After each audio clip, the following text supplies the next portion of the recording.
Hello everyone and welcome once again to this channel. It's David Music Discovery, and on this tutorial I'm going to talk about the Cubase channel strip. So if you have not yet subscribed to this channel, please do, and then hit on the notification bell so you'll be notified anytime I post a new video. Let's get right into Cubase. So this is Cubase 13 Pro, as you already know. And then if you want to get access to the channel strip, you click here and then you come to channel strip. Maybe sometimes you may be having something like this, so you just come to channel strip and then you have this, and on the channel strip we have gate, compressor, EQ, de-esser, tube saturation, and then the limiter. That's all we have inside the channel strip. These tools are very important, and then they are very helpful when it comes to Cubase mixing.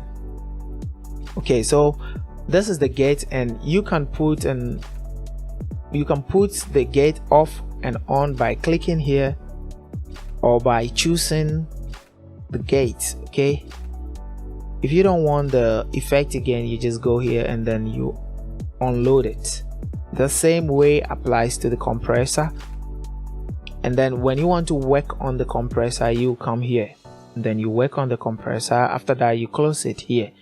Okay, the same way the EQ, you just come to equalizer and then you work on the equalizer, and anything you do here, that is it, it's what it is.